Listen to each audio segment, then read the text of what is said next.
মেমোরিতে থাকতে হবে। কোরআনের কথা কিছু মানুষ শুনলে কারো চুলকানি শুরু হয়ে যায়, কোরআন কি আমার বাবার?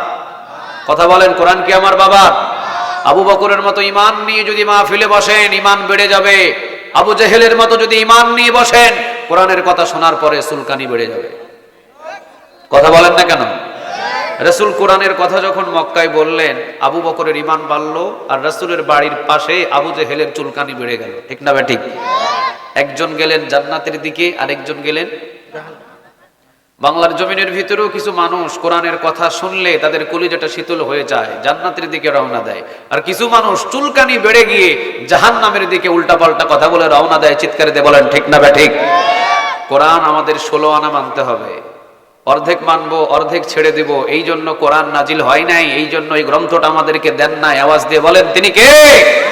আমরা শুধু মনে করেছি কোরআন হলো নামাজে তেলাওয়াত করার কিতাব, শুধু মনে করেছি ফজর নামাজের পরে কোরআনটা খুলে তেলাওয়াত করার জন্য মনে হয় নাজিল হয়েছে, শুধু রমজান মাসে কোরআনটাকে খতম করা হবে এই জন্য কোরআন নাজিল করা হয়েছে, একজন মানুষ মারা যাবে 10 জন হাফেজ ভাড়া করে নিয়ে এসে ওনাদের পাশে তেলাওয়াত করবে এই জন্য কোরআন নাজিল করা হয়েছে।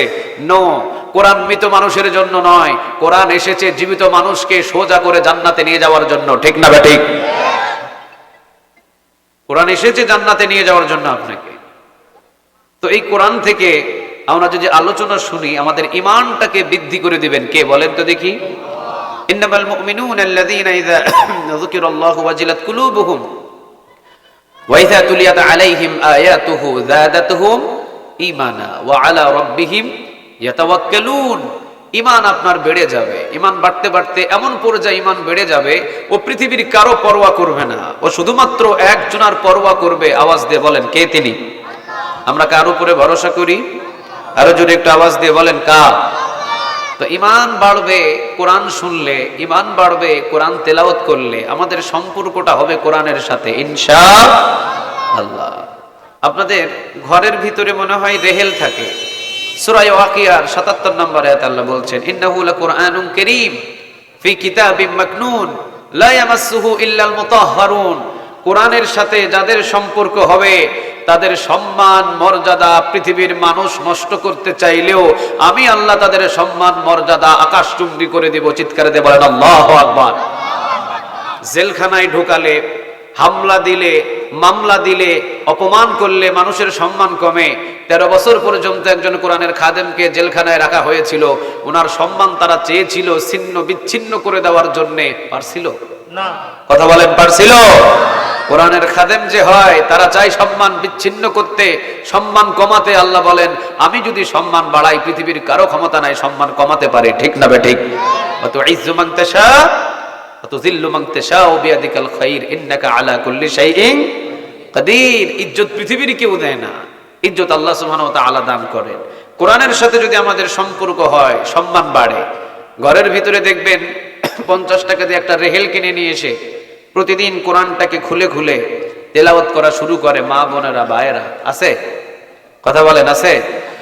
আলহামদুলিল্লাহি রাব্বিল আলামিন রাহমানির রাহিম মালিকি ইয়াউমিদ্দিন।